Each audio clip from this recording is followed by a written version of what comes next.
Peter is soaked to the bone, exhausted, and staring into an empty net for what feels like the 100th time that night. He has fished the Sea of Galilee since he was a boy.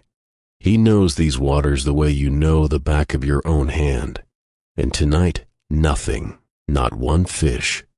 Then, just as the gray light of dawn starts to spread across the water, a stranger's voice calls out from the shore, "Children, have you any food?"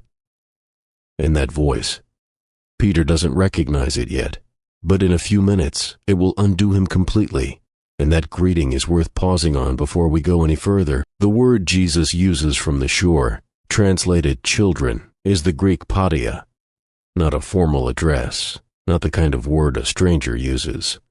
It's the word you'd use for your own kids, or for people you love enough to tease a little.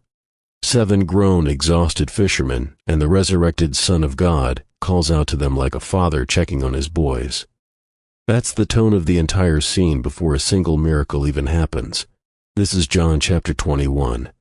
It is, historically, the last chapter John ever wrote about Jesus, and most people read it as a nice little postscript, a resurrection appearance, a miraculous catch of fish, a happy ending tacked onto the gospel. But if you slow down and look at what Jesus actually does on that beach, and more importantly, how he does it, you find something most Christians completely miss. Jesus does not simply forgive Peter for denying him 3 times. He recreates the exact scene of Peter's failure, detail for detail, and walks him back through it until the wound is fully healed.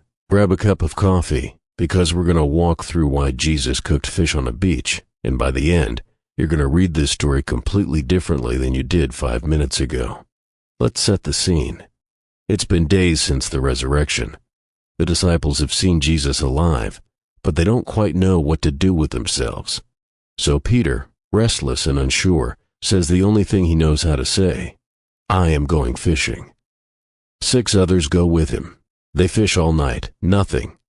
And here is the detail that changes everything, the one almost nobody catches on their first read. Verse 9 says that when the disciples get to shore, they see a fire of coals already burning, with fish on it. The Greek word there is anthrakia, a charcoal fire, and that word appears exactly 1 other time in the entire New Testament. John chapter 18, verse 18. The night Peter denied Jesus 3 times. That's the exact same word, the exact same kind of fire. Peter warmed his hands at a charcoal fire while he swore he didn't know Jesus, and now on this beach, the resurrected Jesus is standing over a charcoal fire of his own making. That is not a coincidence. That is Jesus recreating the scene of Peter's worst night on purpose, down to the smell of the smoke. If you have ever done something you deeply regret and felt like the memory of it just sits there, permanently attached to some smell or sound or place, you already understand why this detail matters so much, because that's exactly what a charcoal fire had become for Peter. If this is already opening something up for you, hit subscribe. I'd love to keep walking through this with you. Now let's back up and watch the whole scene unfold, because every piece of it is doing something deliberate. John in the boat is the one who recognizes Jesus first. "It is the Lord," he says. And Peter, impulsive, physical, always leading with his body before his brain catches up, does not wait for the boat. He throws on his outer garment, which seems backward until you remember Jewish custom. You dress before you appear in the presence of someone significant, not undress. Then he jumps into the water and swims to shore, leaving the other 6 to drag in the net. That net, by the way, is full. 153 fish, John tells us, and it does not tear. Scholars have spent centuries arguing about that number. Some point to Jerome, writing in the 4th century, who noted that Greek naturalists of the era cataloged exactly 153 known species of fish, and read the number as a symbol. Every kind of person, every nation, gathered into a net that holds without breaking. Others simply take it as an eyewitness detail, the kind of oddly specific number you only get from someone who was actually there and counted. Either way, the point underneath it is the same. The mission that's coming, the one Jesus is about to hand back to Peter, is bigger than Peter's failure. The net holds. And this whole scene is not floating somewhere in myth. In 1986, during a severe drought, The water level of the Sea of Galilee dropped low enough that two brothers from a nearby kibbutz spotted the outline of an ancient hull buried in the mud. Archaeologists carefully excavated it and dated it, using pottery and carbon testing, to somewhere between the 1st century BC and the 1st century AD. It's a small fishing boat, roughly the size the Gospels describe, built the way a boat like Peter's would have been built. You can go see it today in a museum at Kibbutz Ginosar, a few miles from where this exact story likely happened. It doesn't prove which boat Peter used. It doesn't need to. What it does is put flesh on the setting, real wood, real water, a real trade that real men worked with their hands, long before any of it became a story told from a pulpit. And then it happens. Breakfast. Jesus doesn't lecture anyone. He doesn't demand an explanation for the denial. He just says, "Come and have breakfast." And he serves them. The resurrected Lord of the universe, 3 days removed from defeating death itself, crouches over a fire and hands out grilled fish and bread. Think about that for a second. If you wanted to design a scene to communicate, "You are still welcome at my table," you could not do better than this. But the real moment, the one this entire story has been building toward, comes after breakfast. Jesus turns to Simon Peter and asks, "Simon, son of Jonah, do you love me more than these?" And he asks it 3 times. 3 denials, 3 questions. That symmetry is not subtle, and it's not supposed to be. Jesus is not being cruel here. He is doing surgery. Peter denied him 3 times around a fire in front of witnesses out loud, so Jesus restores him 3 times around a fire in front of witnesses out loud. Every wound that was opened in the courtyard gets reopened here on purpose, so it can actually close. Think of it like a doctor pressing gently on a wound to check whether it's actually healed rather than just scabbed over. It isn't cruelty. It's the only way to know for certain the infection is gone. Now here is what most people miss when they read this in English. The Greek text uses 2 different words for love across this exchange, and the switch matters. First 2 times, Jesus asks using agapao, the word for a total, self-giving, sacrificial love. And Peter, humbled now, chastened, doesn't reach for that word back. He answers with phileo, warm affection, the love of a close friend. "You know that I have affection for you."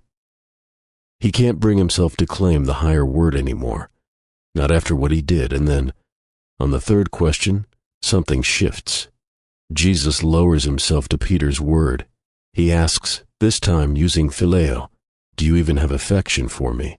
And that's what breaks Peter. Verse 17 says he was grieved, not because the question was repeated a 3rd time, because Jesus met him exactly where his broken confidence actually was, instead of demanding he perform a love he wasn't sure he had left in him. If you've ever failed someone badly enough that you didn't feel worthy of using the word they used for you, this is the part of the Bible that was written for you.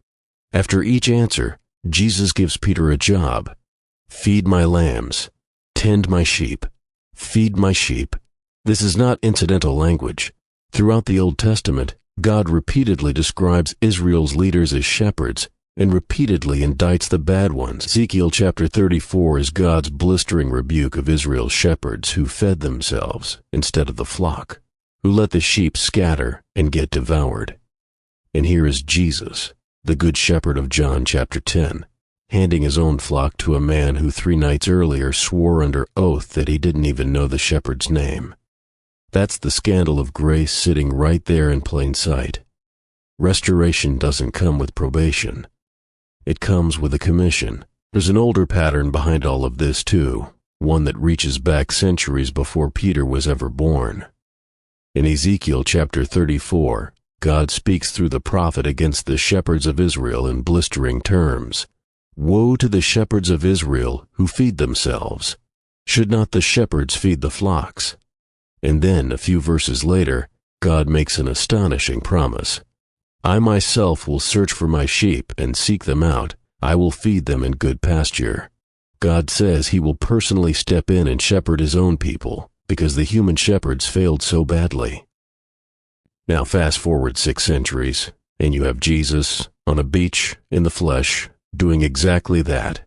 personally feeding his scattered, frightened flock breakfast with his own hands, before handing the job to a man who had just failed as badly as any shepherd in Ezekiel's indictment. The prophecy and the beach scene are the same story, 600 years apart.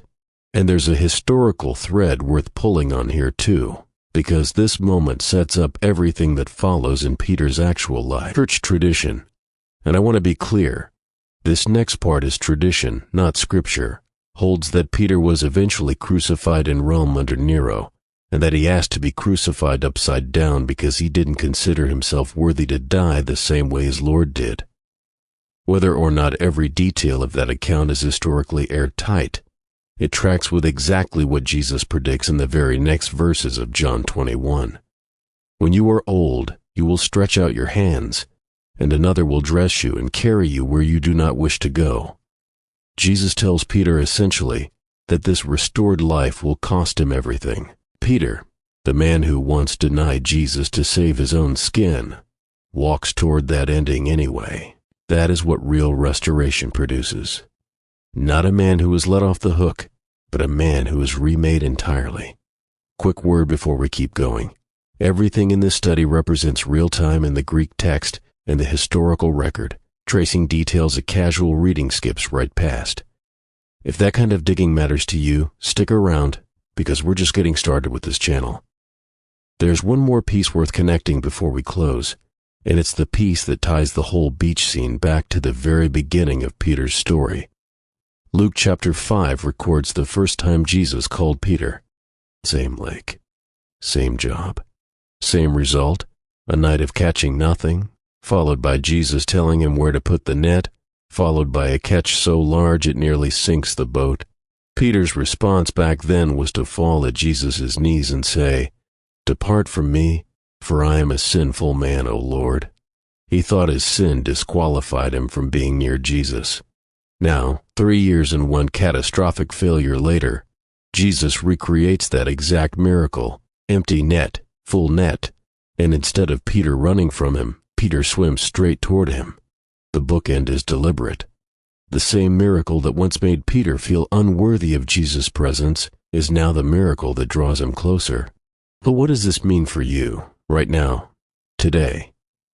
First, if there is a memory in your life that functions like that charcoal fire for Peter, a place, a smell, a specific moment you can't separate from your worst failure, this passage says Jesus is willing to walk directly into that memory with you, not around it, to redeem it, rather than simply erase it. Second, if you've ever felt like you failed too publicly, too completely, to ever be trusted with something meaningful again, notice that Jesus doesn't hand Peter a small, safe assignment.